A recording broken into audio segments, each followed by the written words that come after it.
Assalamualaikum warahmatullahi wabarakatuh. Alhamdulillahirabbil alamin wassalatu wassalamu ala asrofil anbiya'i wal mursalin wa ala alihi wa ashabihi ajmain wa man tabi'ahum bi ihsani ila yaumiddin. Ibu-ibu anggota Majelis Taklim Al-Husnah yang berbahagia, puji dan syukur kita panjatkan kehadirat Allah atas limpahan rahmatnya kepada kita, terutama nikmat iman, Islam, dan nikmat sehat walafiat, sehingga kita dapat berkumpul di tempat yang mulia ini untuk sama-sama mengkaji ilmu agama, sehingga apa yang kita lakukan ini mendapat ridho dari Allah Subhanahu wa Ta'ala.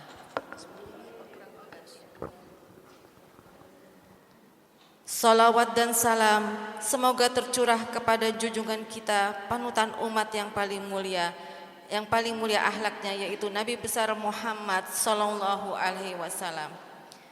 Ibu-ibu hadirin sekalian, sebelum kita memulai taklim, marilah kita sama-sama membaca Sayyidul Istighfar dan doa menuntut ilmu. Allahumma anta rabbi la ilaha illa anta khalaqtani wa ana abduka wa ana ala abdika wa wa'dika mastata'tu a'udzubika min syarri ma sana'tu abu'u laka bi ni'matika alayya wa abu'u bi dzambi faghfirli fa innahu la yaghfirudz dzunuba illa anta. Allahumma faqihna fid din wa 'allimna ta'wil. Selanjutnya, marilah kita membaca Ummul Quran, yaitu surat Al-Fatihah. Semoga Allah tetapkan iman Islam kita, Allah mudahkan rezeki kita, Allah sehatkan badan kita agar kita dapat menjalani perintahnya dengan baik, dan Allah mudahkan serta dibukakan pintu hati kita. Allah terangkan pikiran kita agar kita mudah menerima pelajaran, serta Allah jadikan anak-anak kita jadi hamba Allah yang soleh dan soleha. Ala hadiniyah wa kulli niyatin soleha wa ila hadratin Nabi Al-Fatihah. A'udzu billahi minasyaitonir rajim. Bismillahirrahmanirrahim. Alhamdulillahi rabbil alamin. Ar-Rahmanir Rahim, Maliki Yaumiddin, Iyyaka na'budu wa iyyaka nasta'in, Ihdinas siratal mustaqim, siratal ladzina an'amta 'alaihim, ghairil maghdubi 'alaihim waladdallin. Amin. Adapun susunan acara pada hari ini adalah sebagai berikut. 1. Pembukaan, 2. tilawah yang akan dipimpin oleh Ibu Ivo dan diikuti oleh seluruh jamaah. 3. Pembacaan sari tilawah oleh Ibu Arif. 4. Tausiah yang akan disampaikan oleh Ustadz Rahmat Ilahi Abu Ridho dengan tema yang mendapat naungan Allah di hari kiamat. Acara selanjutnya tanya jawab, dan terakhir penutup dengan doa dipimpin oleh Ustadz Rahmat Ilahi. Untuk itu acara selanjutnya adalah pembacaan tilawah yang akan dibacakan oleh Ibu Ivo dan diikuti dengan seluruh jamaah. Silakan Ibu Ivo. Yuk ibu-ibu semua, pekan kemarin kan Al-Baqarah sampai 163, sekarang Al-Baqarah sampai mulai 164. Insya Allah sampai Ain ya Bu, sampai 167. Sama-sama ya Bu. Terus saya nggak bisa kayak Mbak Iva ya, nafasnya panjang, saya pendek-pendek aja. Yuk, sama-sama. A'udzu billahi minasy syaithanir rajim. Bismillahirrahmanirrahim. Inna fi khalqis samawati wal ard wa ikhtilafil laili wan nahari wal fulkil lati التي تجري في البحر بما ينفع الناس وما أنزل الله من السماء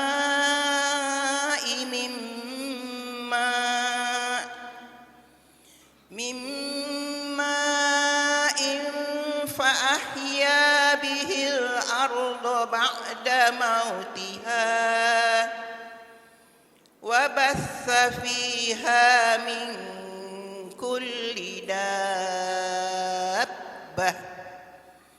وتصريف الرياح والسحاب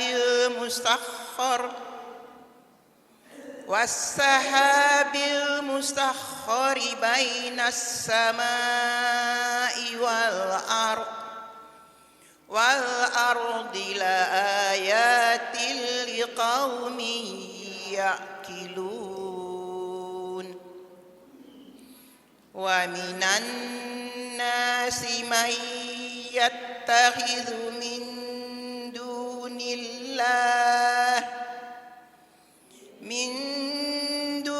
الله أندادا يحبونهم كحب الله والذين آمنوا أشد حبا لله ولو يرى الذين ظلموا إذ يرون العذاب إن القوة لله جميعا وأن الله شديد العذاب إذ تبرأ الذين اتبعوا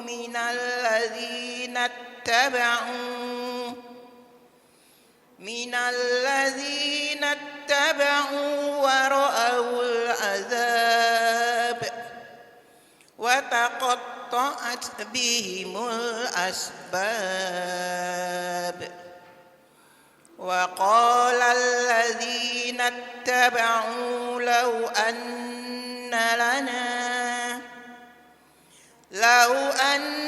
لنا كرة فنتبرأ منهم كما تبرؤوا منا كذلك يريهم الله أعمالهم حسرات عليهم وما هم بخارجين من النار صدق الله العظيم.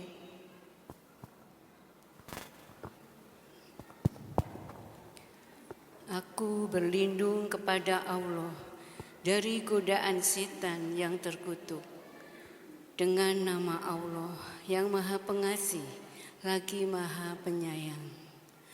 Sesungguhnya pada penciptaan langit dan bumi, pergantian malam dan siang, kapal yang berlayar di laut dengan muatan yang bermanfaat bagi manusia, apa yang diturunkan Allah dari langit berupa air, lalu dengan itu dihidupkannya bumi setelah mati atau kering, dan Dia tebarkan di dalamnya bermacam-macam binatang dan perkisaran angin dan awan yang dikendalikan antara langit dan bumi. Semua itu sungguh merupakan tanda-tanda kebesaran Allah bagi orang-orang yang beriman. Dan di antara manusia ada orang yang menyembah Tuhan selain Allah sebagai tandingan yang mereka cintai seperti mencintai Allah. Adapun orang-orang yang beriman sangat besar cintanya kepada Allah.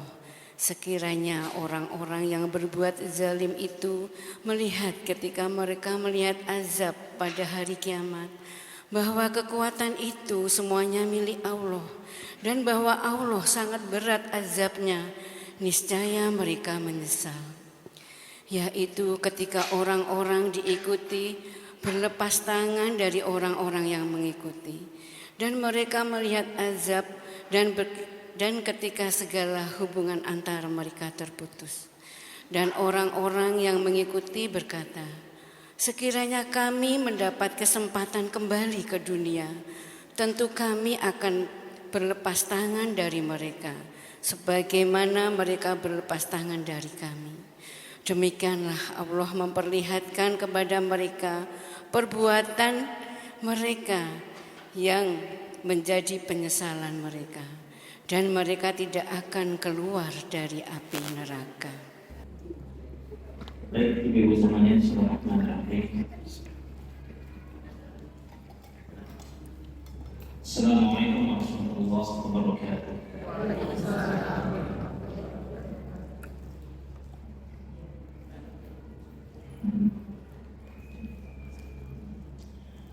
Innal hamdalillah nahmaduhu wa nasta'inuhu wa nastaghfiruhu wa nastahdihi wa natubu ilaihi. ونعوذ بالله من شرور انفسنا وسيئات اعمالنا من يهده الله فلا مضل له ومن يضلل فلن تجد له وليا مرشدا اشهد ان لا اله الا الله وحده لا شريك له واشهد ان محمدا عبده ورسوله من لا نبي ولا رسول بعده فقال الله جل وعلا في كتابه الكريم أعوذ بالله السميع العليم من الشيطان الرجيم بسم الله الرحمن الرحيم يا أيها الذين آمنوا اتقوا الله حق تقاته ولا تموتن إلا وأنتم مسلمون أما بعد. Para ummahatul muslimah, para kaum mukminah yang mudah-mudahan pada menjelang pagi menjelang siang ini, di waktu mendekati zuhur ini, kita senantiasa dalam kebaikan dan keberkahan dari Allah Subhanahu wa taala.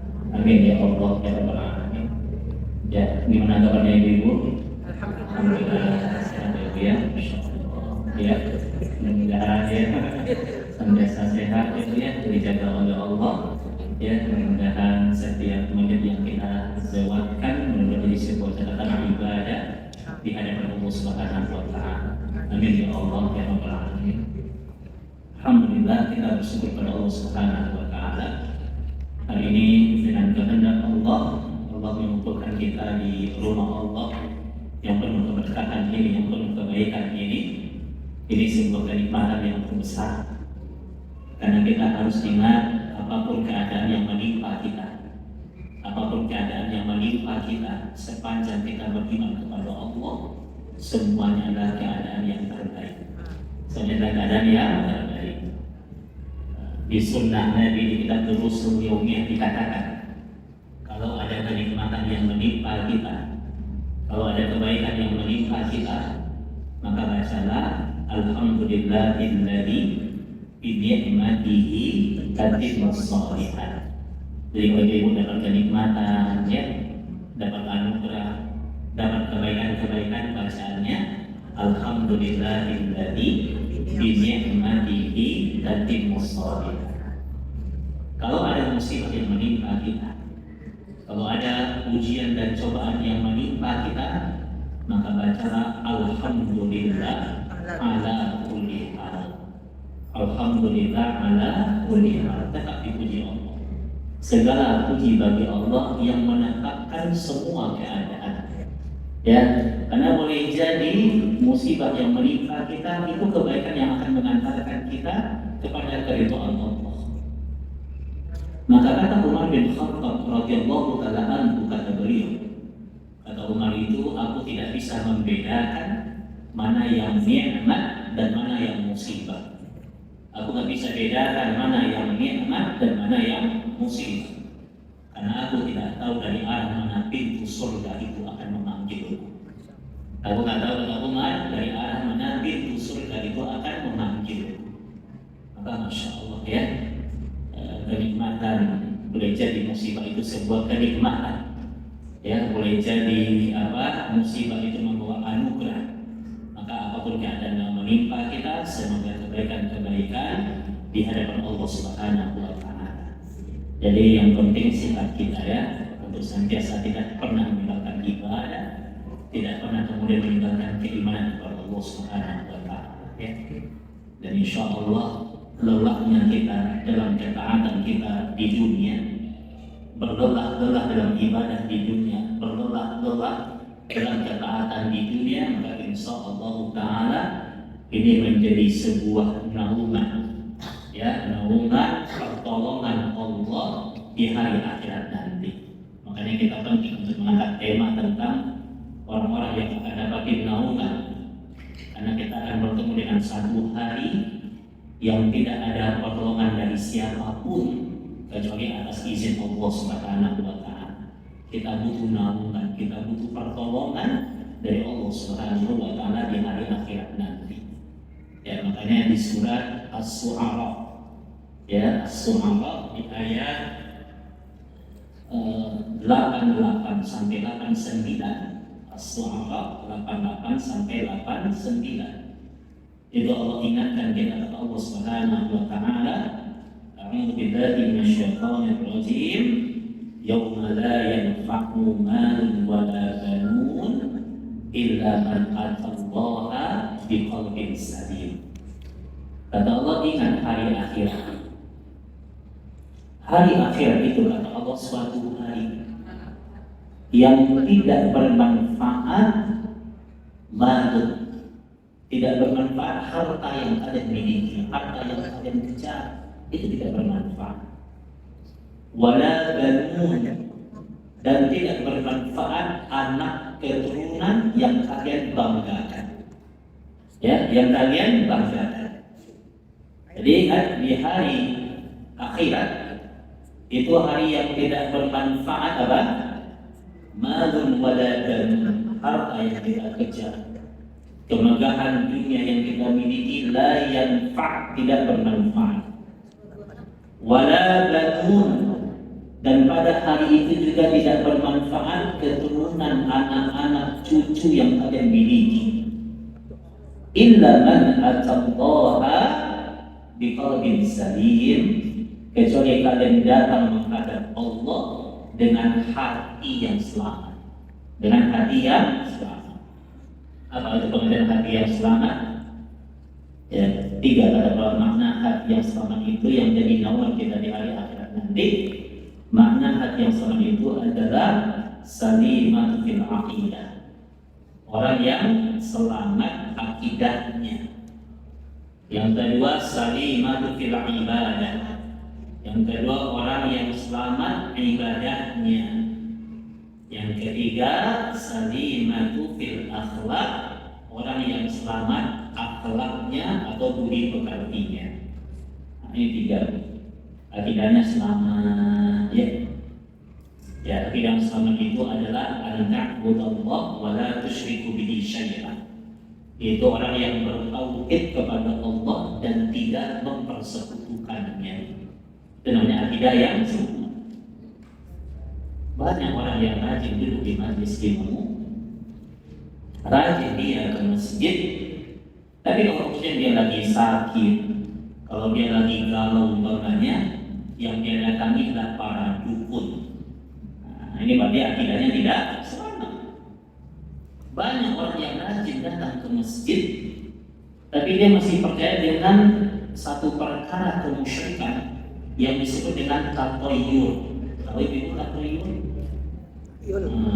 Tatoyur itu asal katanya at-tiyaro. At-tiyaro itu maksudnya adalah at-toyrun, burung. Burung. Ada apa dengan burung? Jadi orang jatuh sama dahulu kalau mereka ingin memulai usaha, ingin berbisnis gitu, mereka terbangin seekor burung. Kalau burungnya terbang ke kanan, nah itu tanda keberuntungan kata mereka. Nah baru mereka mulai usaha itu. Kalau burungnya terbang ke kiri, ya, itu tanda sial.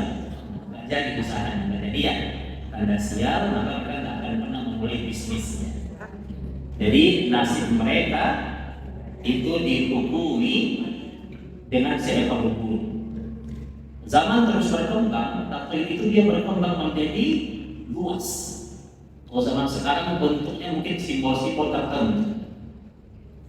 Saya pernah baca di beberapa bisnis orang-orang Cina.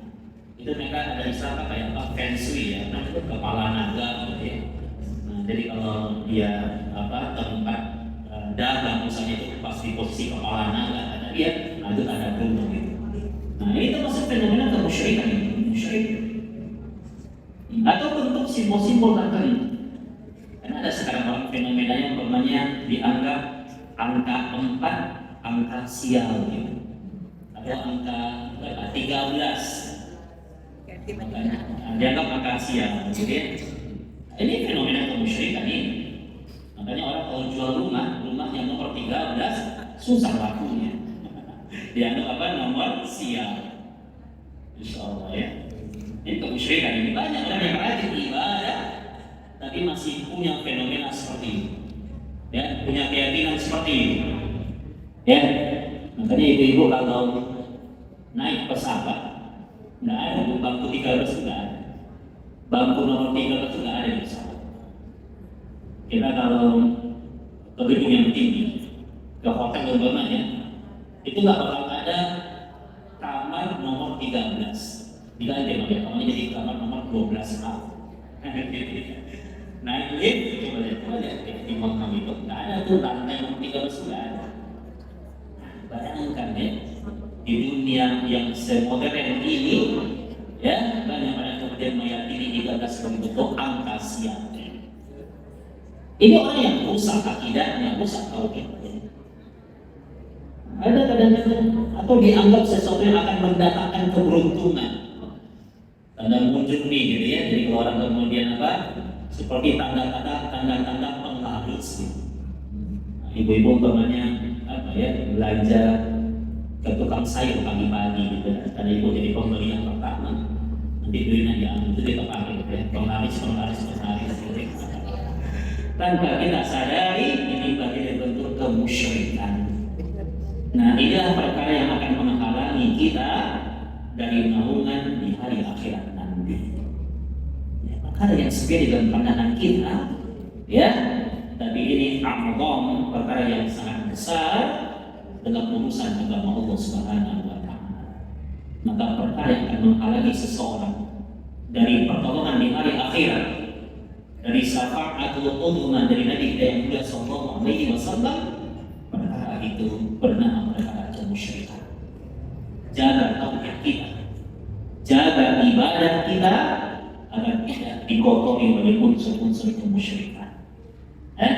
Maka ingat, qalbun salim bermakna salimatu fil aqidah. Makna qalbun salim maknanya adalah orang yang selamat akidahnya. Ya. Dan kemudian yang kedua adalah orang yang salimatu fil ibadah, orang yang selamat ibadahnya. Ibadahnya selamat. Ibadah yang selamat itu adalah ibadah yang dibangun di atas keikhlasan karena Allah dan ittiba dengan sunnah Nabi yang mulia sallallahu alaihi wasallam. Allah bilang sama kita di surat Al-Mulk ayat yang kedua, A'udzu billahi minasyaitonir rajim, alladzi khalaqal mauta wal hayata liyabluwakum ayyukum ahsanu amala. Yang Allah nilai dari kita adalah amalan yang ahsan, amalan yang terbaik. Amalan yang terbaik itu dua maknanya, yaitu amalan yang ikhlas dan amalan yang benar. Ikhlas karena Allah dan benar-benar mengikuti sunnah Rasulullah Sallallahu Alaihi Wasallam. Banyak orang yang beramal ikhlas karena Allah, tapi belum tentu sesuai sunnah yang diajarkan. Ya, kadang-kadang kalau orang kita kasih nasihat, Pak, itu yang antum amalkan itu tidak ada contohnya, tidak pernah Nabi ajarkan. Kadang dia bilang, apa salahnya sih? Ini kan baik. Nah, dari banyak orang kadang beragama itu menurut prasangka yang baik dalam pandangannya. Ya, ini salah. Ya, ibu-ibu, saya menanya, kalau kita lagi akhir-akhir, terus kita baca Al-Fatihah. Contoh, kita lagi akhir, terus kita baca Al-Fatihah, boleh atau tidak? Tidak boleh. Terus kalau kita ditanya, emang apa salahnya? Kan Al-Fatihah itu kan bacaan yang baik, ya. Bahkan kata Imam Ibnu Katsir, wasyirul Quran Al-Fatihah.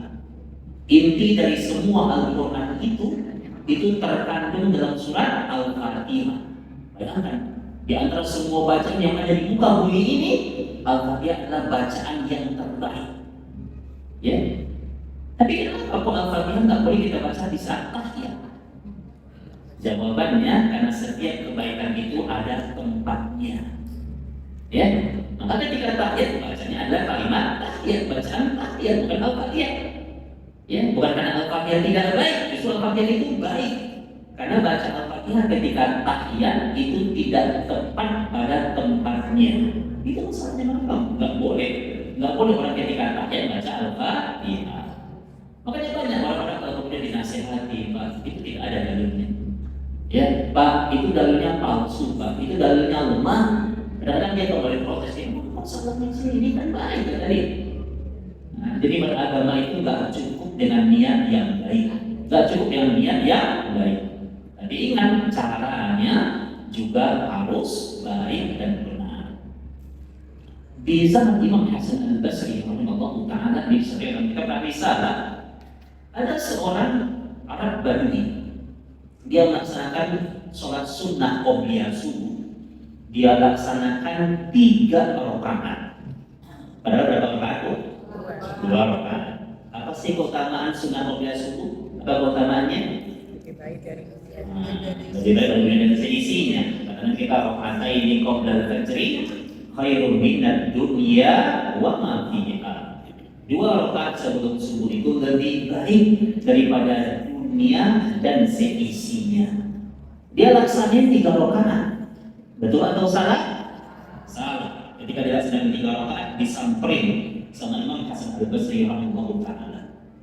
Kata Imam Hasan Al-Basri, kenapa kau laksanakan 3 rakaat? Padahal Nabi kita ngajarin 2 rakaat. Ketika dia ditegur seperti itu, marah dia. Dia bilang kata dia, apakah mungkin Allah akan mengazabku? Apakah mungkin Allah akan menyiksaku, kata dia? Padahal aku nambah 1 rakaat jadi 3 rakaat. Itu kan aku cinta dengan ibadah itu. Jadi karena saking cintanya dia dengan qobliyah subuh, dia tambah rakaatnya karena saking cintanya dia.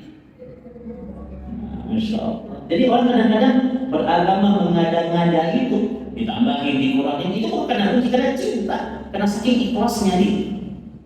Apa jawaban Imam Hasan Al-Basri rahimahullah taala? Kata beliau, Inna Allah Ta'ala la yu'azzibuka biniyatika, walakin Allah yu'azzibuka bi khilafati sunnah. Allah tidak mengazabmu karena niatmu, tapi Allah akan tetap mengazabmu karena engkau telah menyelisihi sunnah. Diajarin 2 rakaat, kenapa sengaja ditambahkan jadi 3 rakaat?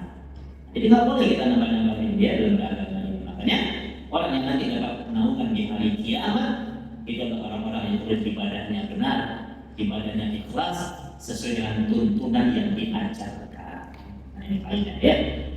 Yang ketiga dikatakan qalbun salim, hatinya selamat adalah ketika akhlaknya selamat. Jaga akhlak kita. Jaga akhlak kita. Ya. Ada satu sabda Nabi yang mulia. Nabi sampaikan sabda ini berdasarkan pengaduan dari seorang sahabat yang mulia yang bernama Abu Hurairah radhiyallahu taala anhu. Kata Abu Hurairah, ya Rasulullah, wahai Rasul, kata dia, innal mar'ata, aku mengenal seorang wanita. Aku mengenal seorang wanita. Wanita adalah al-abidah. Wanita adalah seorang ahli ibadah. Wanita ini ahli ibadah. Tusalli, dia rajin sholatnya. Kalau azan berkumandang, dia tepat waktu sholatnya. Wanita ini, kata Abu Hurairah, tasumun nahar. Wanita ini rajin puasa sunnahnya. Dia rajin puasa Daud, ya, puasa selang-seling. Hari ini puasa, besok enggak, besok puasa lagi. Dia rajin puasanya. Kemudian wanita ini wataqumul lail. Wanita ini rajin sholat malamnya. Kemudian wanita ini watasaddaq. Wanita ini rajin sedekahnya. Wataqra'ul Quran. Wanita ini rajin baca Qurannya. Insyaallah sempurna ibadahnya. Rajin sholatnya, ya, rajin tahajudnya, baca Qurannya rajin sedekah, semua amal soleh dia orang semua. Jadi kata Abu Hurairah, wanita ini kata beliau di hadis Sahih Bukhari dikatakan, wanita ini tu'ri jironaha bilisaniha. Wanita ini dia sering menyakiti hati tetangganya dengan lisannya. Dia rajin ibadah, tapi dia menyakiti hati tetangganya dengan lisannya. Kalau udah ngomong menyakitin, ya pokoknya kalau ada dia, siap-siap kita ngomong sama ada gitu ya. Pasti omongannya itu apa? Menyakitkan. Ya, apa respon dari kita yang terhadap wanita ini? Wanita yang rajin ibadah, tapi tidak bisa menjaga lisannya. Kata Nabi kita yang mulia tentang dia, kata Nabi kita, laisat min ahlil khair. Wanita itu bukan wanita yang baik. Fa innaha finnar. Wanita itu tempatnya di neraka. Masya Allah, ini Nabi yang mengatakan. Dan Nabi itu tidak pernah mengatakan sebuah perkara kecuali Allah yang mewahyukan. Wanita itu dijamin masuk neraka. Kenapa? Karena keburukan lisannya. Kalau ada satu orang yang kemudian dia sibuk membangun sebuah ibadah dengan bangunan yang tinggi dan pahala yang besar, dia telah membangun tatanan kebaikan ibadah dalam kehidupannya, begitu hebat ibadahnya, tapi dia tidak bisa menjaga akhlaknya, maka kata para ulama, maka bangunan ibadah yang telah dia bangun itu sedang dia hancurkan dengan keburukan akhlaknya. Ingat, banyak orang yang begitu hebat ibadahnya, tapi terkadang mereka tergelincir dalam keburukan akhlaknya. Maka ingat ya, kita pernah bahas tentang dahsyatnya yaumul mizan, hari amal ditimbang. Maka ingat, timbangan amal yang paling berat yang kedua setelah seseorang bertauhid kepada Allah, timbangan amal yang paling berat adalah akhlakul karimah, akhlak yang baik. Jadi ingat, ibu semuanya, akhlak yang baik itu dia menempati ranking yang kedua dalam timbangan amal manusia di hari akhirat nanti. Maka jaga akhlak kita, ya. Jaga akhlak kita, maka insya Allah ini perkara yang berkaitan dengan apa? Amalan kita, berkaitan dengan bekal kita untuk berjumpa dengan Allah Subhanahu wa Ta'ala. Salah satu ukuran indikator orang dikatakan akhlaknya baik, patokannya dari apa yang keluar dari mulutnya. Banyak juga kalau berkaitan dengan perbuatan tangan, berkaitan dengan apa yang kita lihat, atau yang terbersih di hati kita. Tapi salah satu ukuran yang sangat paten dalam perhubungan, lihat apa yang keluar dari mulutnya. Makanya Uqbah bin Amir radhiyallahu ta'ala anhu mendatangi Nabi kita yang sallallahu alaihi wasallam. Kata Uqbah bin Amir di hadis Sahih Bukhari. Kata Uqbah bin Amir, ya Rasulullah, wa man najah? Ya Rasul, tunjukkan kepadaku apa itu jalan keselamatan. Kalau aku ingin selamat di dunia dan di akhirat, apa itu jalan keselamatan? Karena kita memegang lidahnya.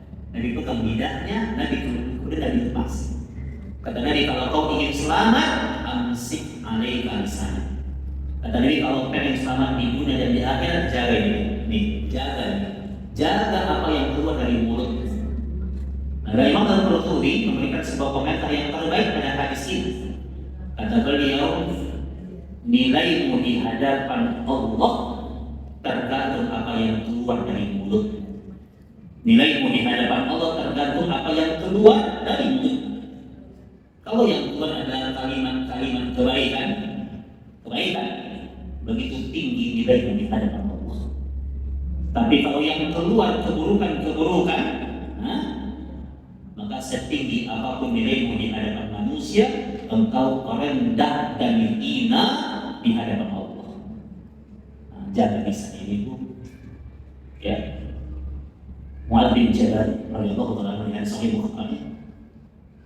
Dia mengatakan, "Ma yudkhilun nasa an-nar." Apa yang bikin orang banyak masuk neraka? Apa yang bikin orang banyak masuk neraka? Karena kita disebabkan oleh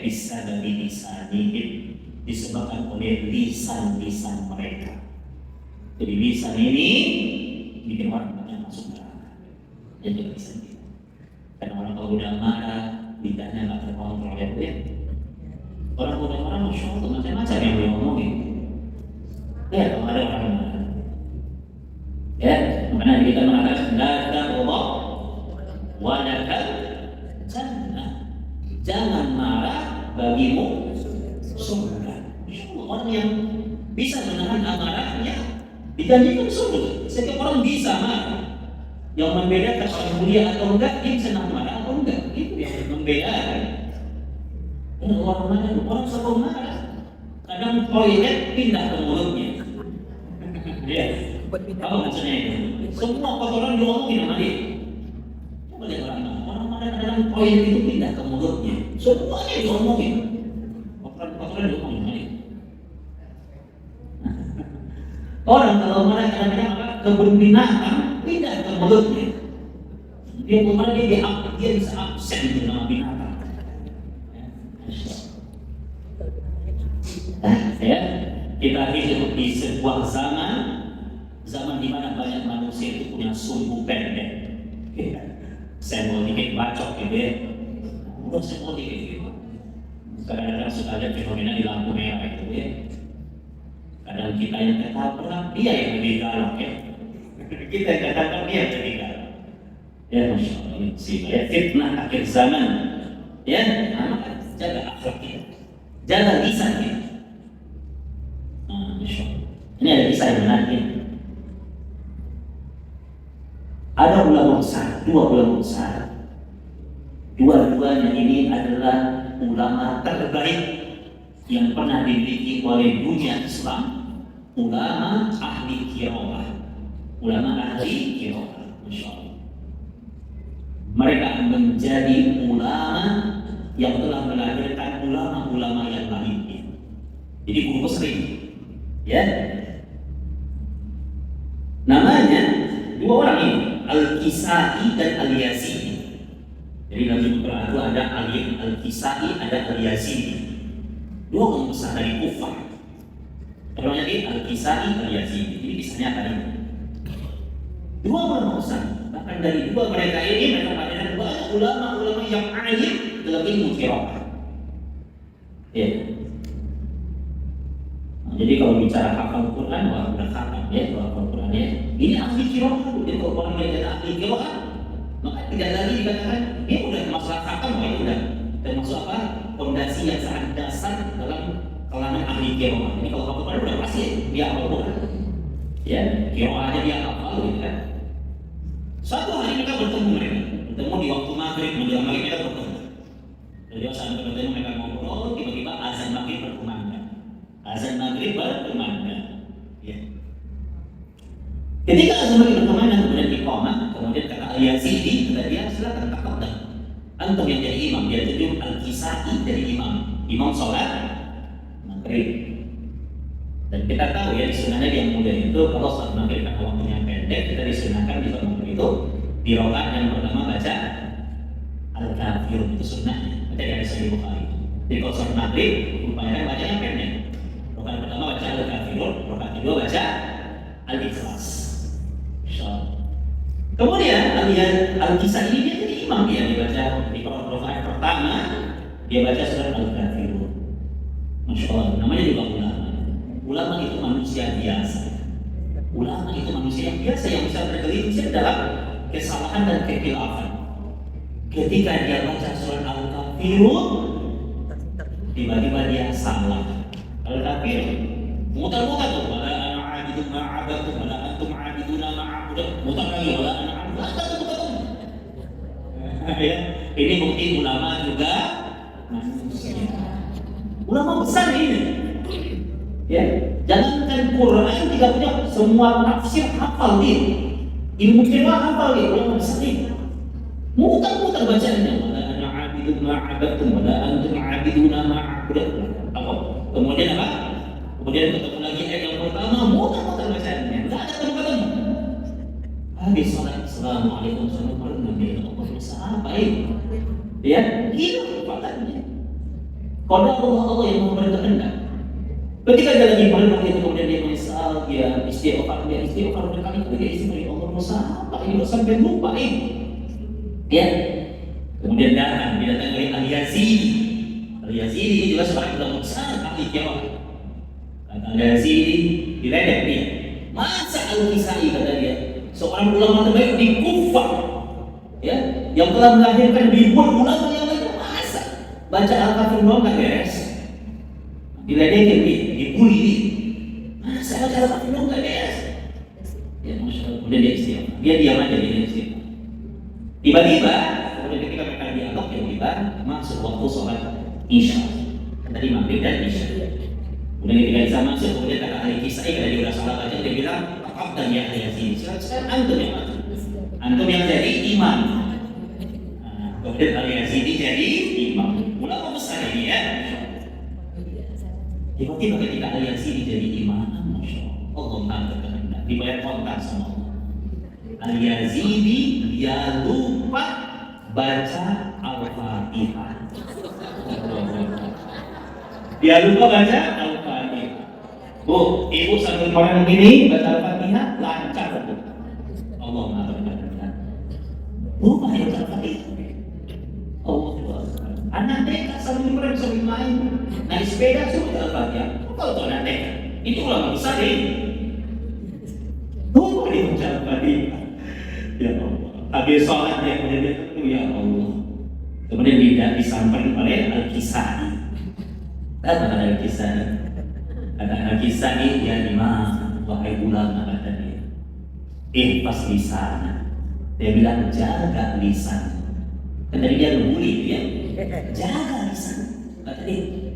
Kemudian dikatakan, fa innal kalam fatuqtalah. Karena dia ingat perkataan yang buruk itu pasti akan kembali menimpa.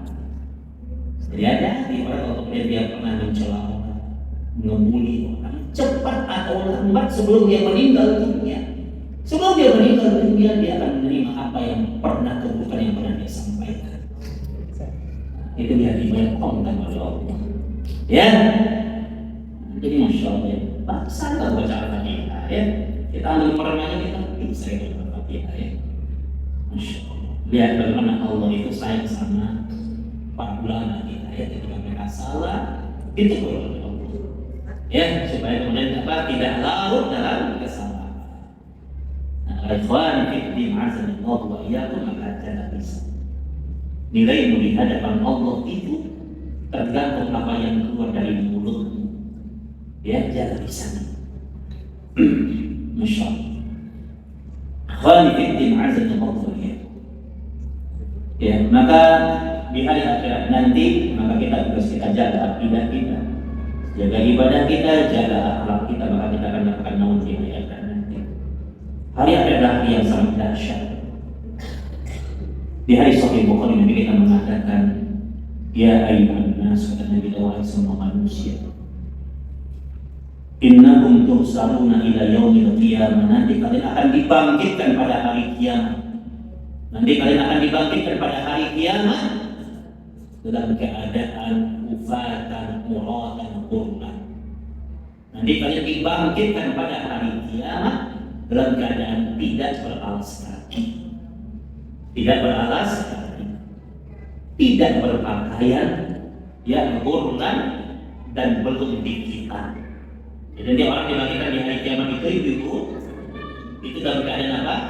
Seperti penciptaan awal mereka, tidak berpakaian. Aisyah pernah bilang, Rasulullah, kata Aisyah di hadis Sahih Bukhari, wahai Rasulullah, kalau seandainya manusia itu dibangkitkan telanjang semuanya, bangkit dalam keadaan telanjang semuanya, kata Aisyah, hal yang zuruna bertutup bila ba'din, apakah antara satu dengan yang lainnya tidak akan saling melihat auratnya? Kalau semuanya dibangkit dalam keadaan telanjang, kata Aisyah, apakah satu dengan yang lainnya tidak akan saling melihat auratnya? Nabi bertanya kepada Aisyah, kata Nabi, ya Aisyah, wahai Aisyah, kata Nabi, amrukum asyaddu min dzalik. Tidak ada satupun manusia yang akan kepikiran melihat aurat orang lain. Semuanya menangis. meratapi nasib-nasibnya, semuanya ketakutan menunggu keputusan Allah Subhanahu wa Ta'ala. Allahu Akbar. Bu, di dunia ini orang sesedih apapun, ada aurat tersingkap di hadapan dia, mungkin dia masih sempat untuk melihatnya. Terbayangkan kan akhir. Ketika semuanya telanjang dibangkitkan, akan ada satu pun yang kemudian sibuk melihat orang-orang, semuanya ketakutan. Nah, karena ya adalah hal yang sangat ya. Maka mari kemudian kita jaga diri kita.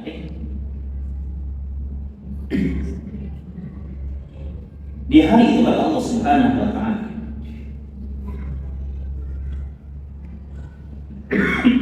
di hari itu kata Allah Subhanahu wa Ta'ala, surat Al-Baqarah Allah katakan, "Yaum yafirru al-mar'u min akhihi wa ummihi wa abihi wa sahibatihi wa banihi." Di hari itu kata Allah, ya, seorang saudara akan lari dari saudaranya, seorang saudara akan lari dari saudaranya, seorang sahabat akan lari dari sahabatnya, seorang suami akan lari dari istrinya, seorang anak akan lari dari ibunya, ibu pun lari dari anaknya. Mereka urusannya nafsi-nafsi, sibuk dengan urusan masing-masing. Ya. Dan hari itu kata Allah Subhanahu wa Ta'ala, manusia berada pada kondisi yang sangat panas. Ya, di hadis Sahih Bukhari Nabi kita mengatakan jarak matahari dengan kita jaraknya kamikdarin mil. Jarak matahari dengan manusia itu jaraknya 1 mil. 1 mil jaraknya. Sekarang berapa jaraknya sekarang? Ada penelitian dari NASA, ya, Badan Penerbangan dan Antariksa Nasional itu mengatakan jarak matahari dengan bumi itu 150 juta kilometer atau setara kira-kira sekitar 93 mil. 93 mil jarak matahari dengan bumi. Bayangkan nggak? Di hari akhirat itu jarak matahari dengan kita itu dari mil, jaraknya cuma 1 mil. Ini yang 93 juta mil aja udah begini panasnya ini. Kita jalan dari sini ke rumah kita udah terasa berat banget gitu. Ya, itu masih 93 juta mil. Kebayang dengan cuma 1 mil, 1 mil jaraknya. Manusia kehausan, haus. Makanya di padang mahsyar nanti ada satu telaga, namanya Al-Haud, telaganya Rasulullah Sallallahu Alaihi Wasallam. Maka Allah katakan kepada kita tentang fenomena di hari itu, keluarga yang utuh di dunia, utuh kalau itu dunia, tapi di hari akhir mereka akan saling apa? Menyalahkan. Makanya ada keluarga kita. Ya, visi rumah tangga itu kata Allah. Kenapa kita berumah tangga? Apa visinya? Visi rumah tangga itu kata Allah Subhanahu wa Ta'ala, "Qu anfusakum wa ahlikum nar." Dan rumah tangga tujuannya untuk menjaga diri kita dan keluarga kita dari siksaan api neraka. Itu visi. Jadi orang rumah tangga itu tujuannya untuk menjaga anak-anak kita, menjaga pasangan hidup kita dari api neraka. Makanya apa? Tujuan rumah tangga. Di Ar-Rum ayat 21 itu dikatakan, "A'udzu billahi minasyaitonir rajim wa min ayatihi an khalaqa lakum min anfusikum azwajan litaskunu ilaiha wa ja'ala bainakum mawaddatan wa rahmah." Makanya kan kalau ada orang yang lagi nikah kan ucapan salam kita kan mudah-mudahan menjadi rumah tangga yang sakinah mawaddah rahmah. Itu dari ayat itu diambil. Sakinah itu ketenangan hati. Nggak bakalan rumah tangga itu kita dapatin ketenangan hati kecuali dengan zikir kepada Allah. Makanya banyak rumah tangga berzikir. Kalau itu naung di akhirat itu banyak berzikir rumah tangga kita. Karena itu ketenangan. Ya. Makanya dalam kaidah bahasa Arab ada kalimatnya surur, kebahagiaan hati, ada farhatun, ada kesenangan. Ya, ulama mengatakan tidak semua orang yang senang itu hatinya bahagia. Orang makan enak, senang dia makan enak, tapi tanya apakah semua orang yang makan enak itu hatinya bahagia? Belum tentu. Ya, ada dan kemudian dia tiap pekan dia keluar negeri, dia melancong keluar negeri. Betul dia senang, doanya dia senang. Ya, tapi tanya sama dia, apakah setiap orang yang keluar negeri itu, apakah hatinya bahagia? Belum tentu. Ya, belum tentu. Maka kata para ulama, kebahagiaan itu milik Allah. Dijamin orang itu akan bahagia ketika di rumah tangga dia sering, di rumah tangga dia baca zikir pagi dan petang, rumahnya dia bacain Quran. Jangan sampai di rumah tangga kita dibaca suara bunyi musik ketimbang Al-Quran. Baca Qurannya di rumah tangga itu. Tegakkan bahagia di rumah tangga itu. Itu syarat sakinah di rumah tangga. Ya, orang dahulu menjadikan rumah tangga adalah tempat ibadah yang terbaik kedua setelah masjid. Rumah itu tempat ibadah yang terbaik kedua setelah masjid. Maka ini adalah nama nilai akhirat. Tegakkan bahagia di rumah tangga kita. Makanya Imam Qurtubi mengatakan kalau ada orang yang duitnya banyak duitnya, ya, dia penguasa, tapi dia nggak pernah menegakkan ketaatan kepada Allah, nggak pernah baca Quran, nggak pernah zikir sama Allah. Antum lihat dia bahagia, dijamin itu bahagianya bahagia bohong-bohongan. Karena Allah memiliki kebahagiaan itu, dan Allah yang memberikan kebahagiaan itu kepada orang yang Allah kehendaki. Dan Allah bilang yang bikin bahagia adalah hati yang tenang, hati dalam itu bisa mendapat yang berzikir kepada Allah. Pernahnya berzikir kepada Allah itu nama menarik ya. Ya, sakinah. Mawaddah, apa mawaddah? Mawaddah itu kasih sayang. Mawaddah bahasa kata-kata madah. Madah itu adalah materi. Jadi Islam tidak memungkiri bahwa memang harta itu menjadi apa? Menjadi pilar kebahagiaan. Makanya Allah bilang, kalau kalian nikah, kalian fakir kalian dan nikahnya niatnya karena Allah janji. Wa in fuqara yuhibbukumullah. Kalau nikahnya benar, niatnya karena Allah, dia nikah, dia jangan punya apa-apa, dia nikah, niatnya karena Allah, yuhibbukumullah, Allah akan bikin kaya dia. Kalau dia nikahnya karena Allah, ya jadi dia Allah. Nah, makanya bilang sama anak cucu kita ya yang mau nikah, kalau di sini kan udah nikah semuanya ya, gitu. Sama anak cucu kita bilang. Jadi saat nikah itu tidak mesti harta yang enggak ada. Ya, yang penting dia punya komitmen bertanggung jawab, punya komitmen untuk bekerja. Nah, ini yang penting, gitu ya. Ya. Nah, ini faedah ya, maka madah itu penting. Rahmah, rahmah, kasih sayang yang Allah anugerahi atau keberkahan bahasa kita. Ulama membahas, ibu-ibu, tahukah antum kata para ulama, tahukah ukuran cintanya suami kepada istri itu apa ukurannya? Apa yang menjadi ukuran yang dikatakan suami cinta sama istrinya? Apa ukurannya? Kata para ulama kita, kalau kita kadang mungkin jadi apa? Kalau Ustaz, kalau uang belanjanya banyak, berarti saya Ustaz. Ternyata bukan itu ukurannya. Kata para ulama kita, ukuran suami dikatakan cinta sama istrinya dilihat sejauh mana dia peduli dengan urusan akhirat.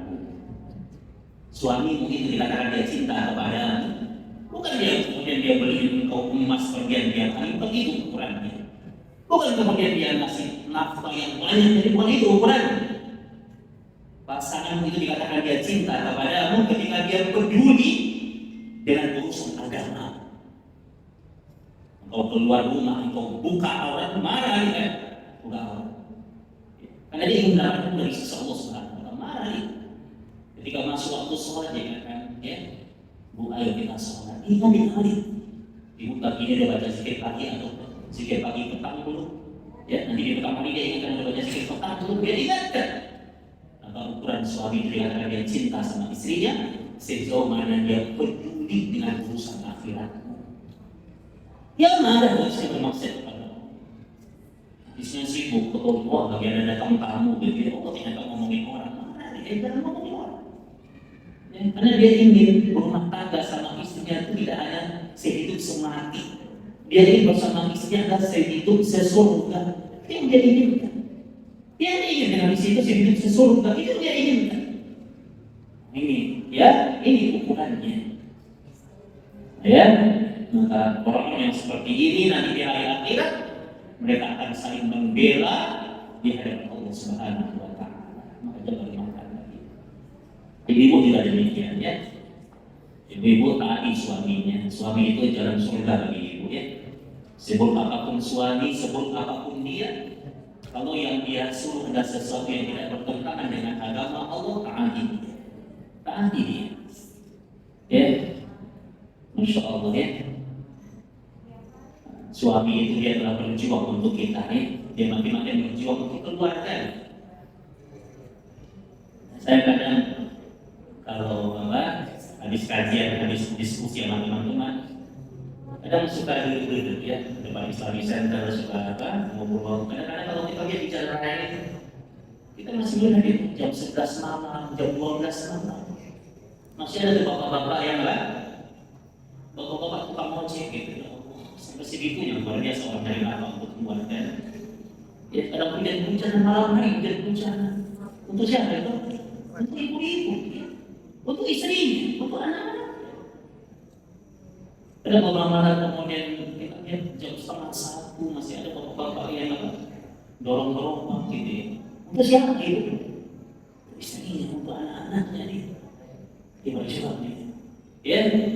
Ya betul, mungkin tidak semua laki-laki yang baik, tidak semua laki-laki yang baik. Tapi ingat juga tidak semua laki-laki yang jahat. Gitu. Tidak semua yang jahat. Ada laki-laki itu, ya. Dia rela untuk mematikan perasaannya untuk mencintai wanita lain. Dia rela untuk mematikan perasaannya untuk mencintai wanita yang lain. Hanya dia ingin memilih untuk tenang bersama dengan istrinya.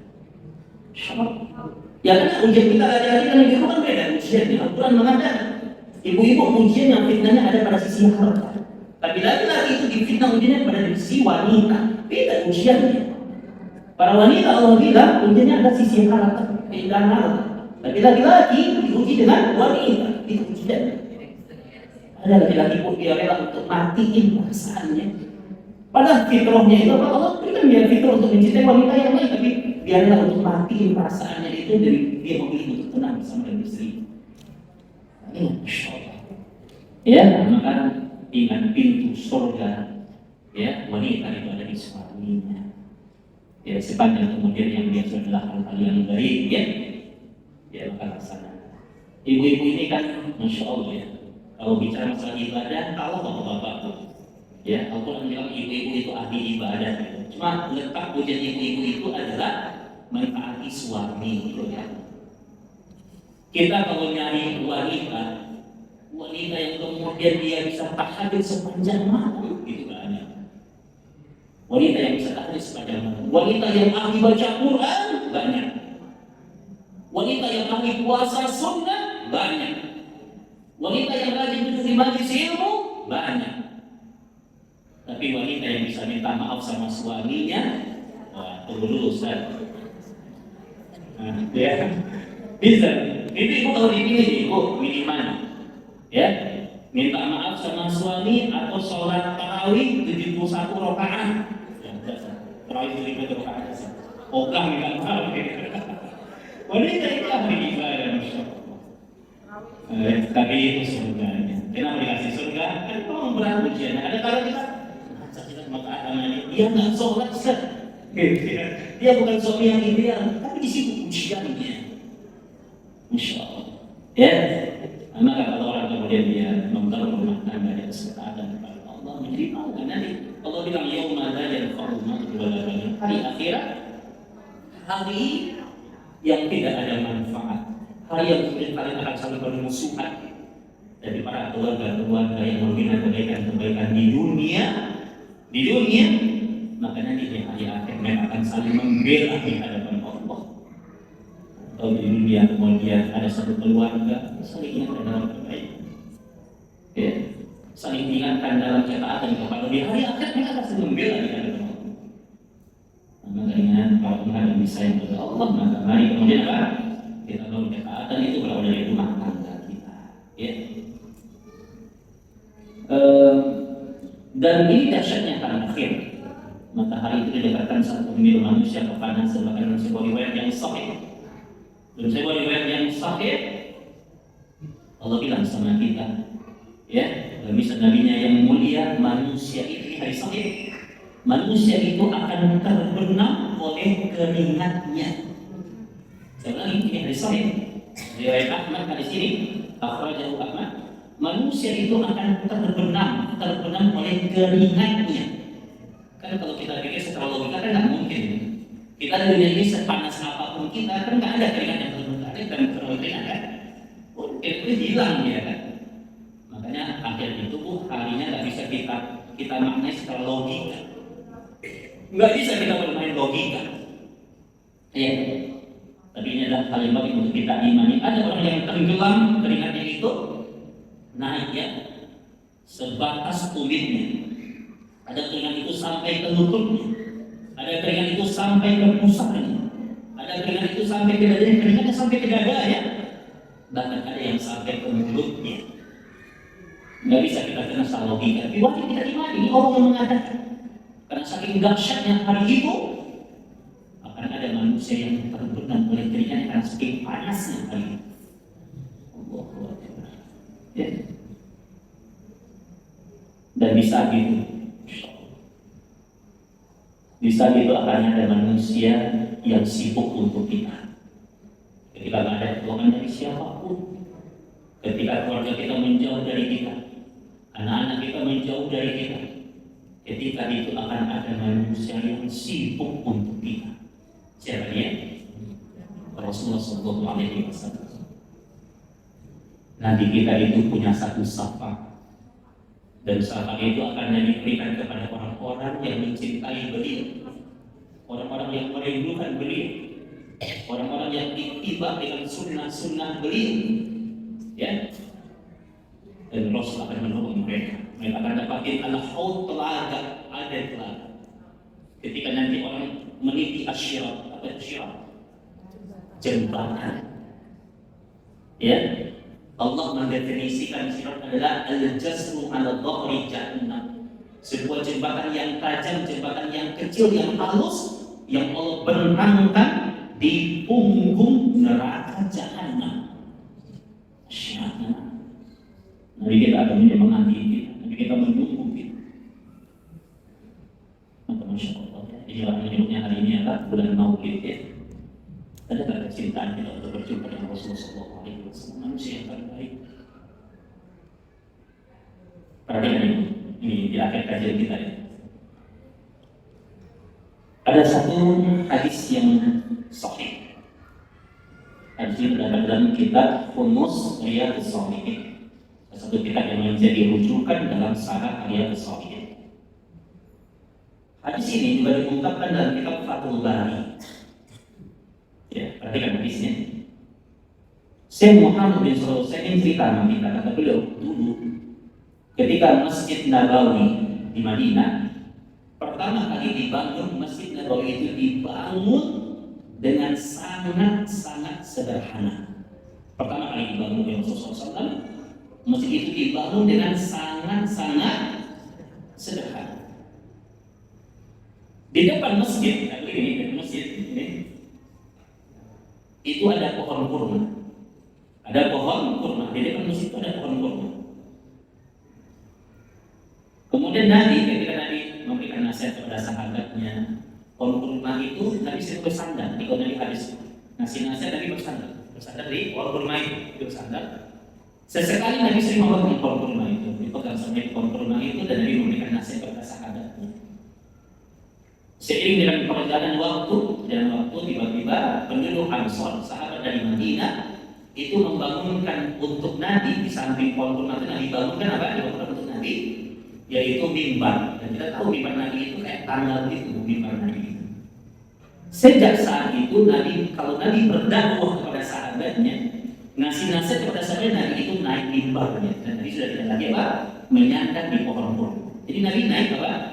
Ke mimbarnya. Ini yang Nabi. Di suatu waktu,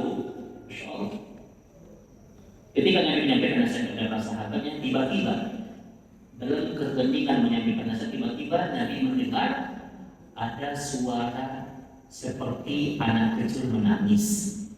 Ada suara seperti anak kecil menangis. Kalau dalam hadis dikatakan seperti suara onta yang meringkih. Onta yang meringkih, soalnya awalnya suara itu terdengar sayup-sayup terdengar. Dan dengan izin Allah, suara tangisan itu didengar oleh ratusan sahabat yang ada di majlis itu. Ini hadis sahih, ini hadis yang benar. Ini hadis sahih, oh ya, ini kita patung balik. Sahabat dengan suara apa itu? Seperti suara anak, seperti suara apa? Ini sahabat bertanya-tanya, siapa yang nangis? Tiba-tiba Nabi turun dari atas mimbar. Begitu atas mimbarnya, dan kemudian Nabi mendekati pohon kurma itu. Insyaallah. Nabi mendekati pohon kurma itu. Dan kemudian apa? Nabi mengusap pohon kurma itu. Nabi mengusap pohon kurma itu. Diusap oleh Nabi sallallahu alaihi wasallam pohon kurma itu. Dan kemudian suara tangisan yang kemudian menangis begitu kencang, tiba-tiba suara itu mulai diam. Makanya kalau kita baca di hadis yang sahih, ini salah satu mukjizat Nabi. Dan makanya di hadisnya ada temanya tentang suara tangisan pohon kurma. Diusap oleh Nabi pohon kurma itu besar, sampai kemudian Nabi itu memeluknya, dipeluk oleh Nabi. Nabi memeluk pohon kurma itu, dan kemudian suara itu terdiam. Suara itu terdiam. Masya Allah, bayangkan pohon kurma yang tidak punya akal. Pohon itu tidak punya akal, tidak punya pikiran, tapi pohon itu dia menangis. Dia rindu ingin berjumpa dengan Rasulullah sallallahu alaihi wasallam. Dulu dia dipakai untuk Nabi bersandar.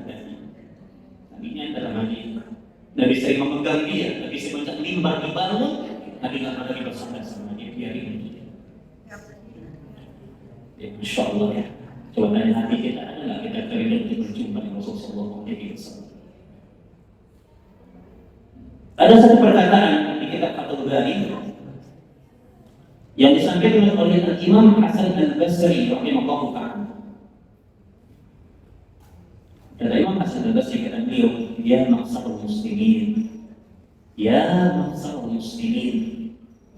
Kata beliau, wahai orang muslim, beliau memanggil kita, ya maksarul muslimin.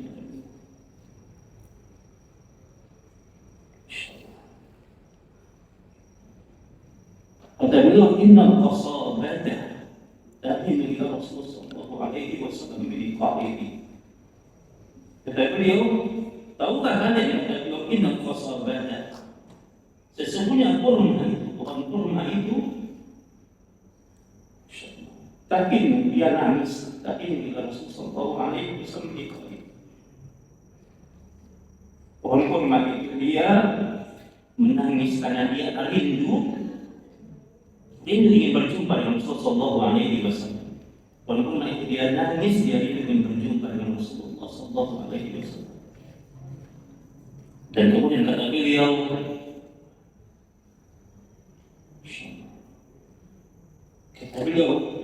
fa'antum kalian semua yang kita dipanggil oleh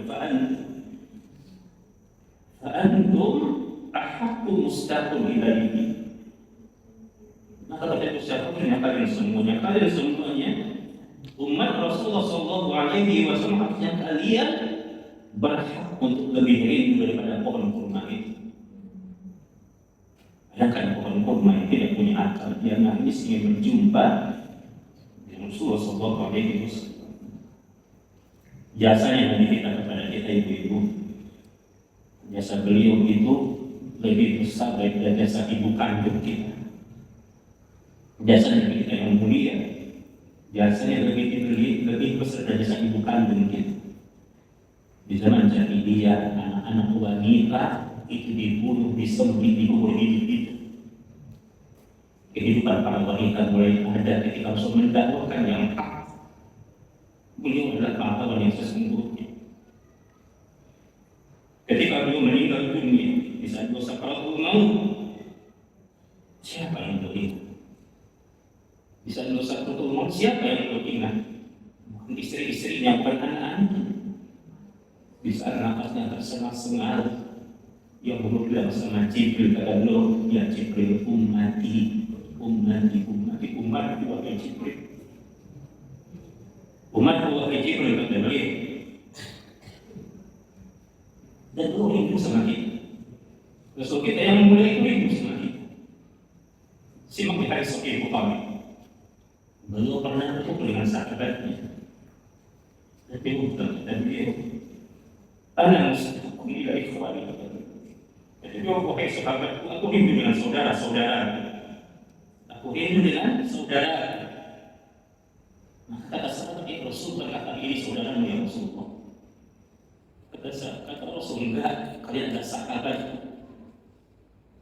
Saudaraku adalah umatku yang mereka tidak pernah berjumpa denganku, tidak pernah bertemu denganku, tidak pernah melihatku, tapi mereka mentaati ajaran. Baik.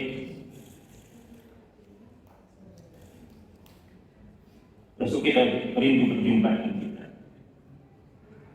Maka jaga sunnahnya, perbanyak bersoal kepada Nabi, karena nanti kita di akhirat kita mendapatkan syafaat dari beliau yang disini Allah Subhanahu.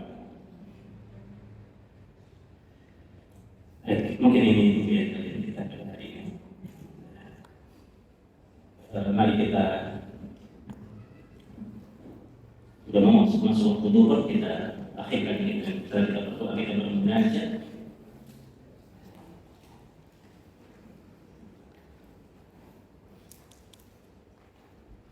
Astagfirullah wa atubu ilaih. Astagfirullah wa atubu ilaih. Astagfirullah wa atubu ilaih. A'udzubillahi minasyaitonir rajim. Bismillahirrahmanirrahim. Alhamdulillahirabbil alamin. Hamdan yuwafi wa yukafi mazidah ya rabbana ya zal jalali wal ikram wa subhanahu. Allahumma shalli ala Muhammadin wa ala alihi wa sahbihi wa sallam. Allahumma bika asbahna wa bika amsayna wa bika nahya wa bika namutu wa ilaika al-nusur. Allahumma inna nas'aluka 'ilman nafi'an wa rizqan thayyiban wa 'amalan mutaqabbalan. Allahumma 'allimna 'ala dhikrika wa syukrika wa husni ibadatik. Ya Allah ya Rahman ya Rahim. Di majlis ini ya Allah, kami angkat kedua tangan kami ya Allah. Kami mohon kepadamu ya Allah, ampuni dosa kami ya Allah, ampuni kekhilafan kami ya Allah. Jangan jadikan dosa-dosa kami ya Allah sebagai penghalang keberkahan hidup ya Allah.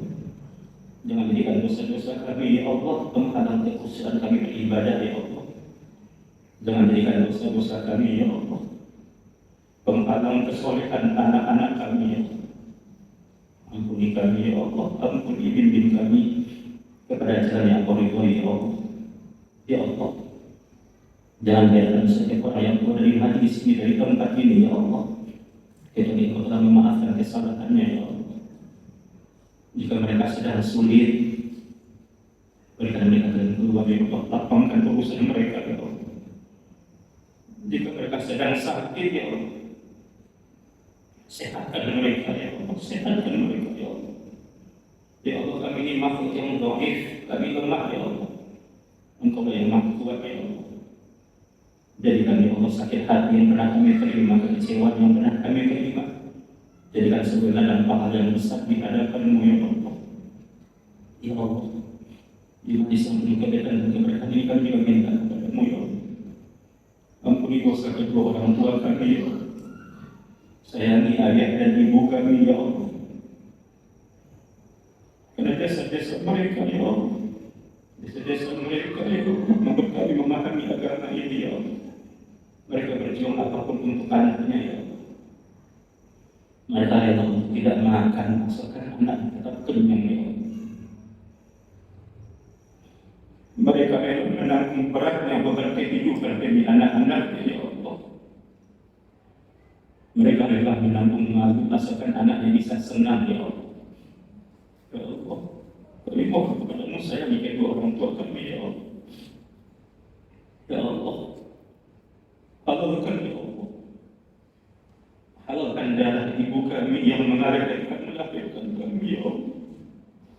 Berikan pahala yang besar di setiap darahnya yang mengalir ketika melahirkan anaknya ya Allah. 9 bulan kami berada di rahimnya ya Allah. Dalam keadaan berat, dalam keadaan susah, payah dia mengandung kami ya Allah. Berikan pahala yang besar di setiap darahnya yang mengalir ketika melahirkan kami ya Allah. Ya Allah, jika kami punya dunia dan seisinya ya Allah, Kami tidak akan pernah bisa membalas kebaikan kedua orang tua kami, ya Allah. Ya Allah, halalkan ya Allah.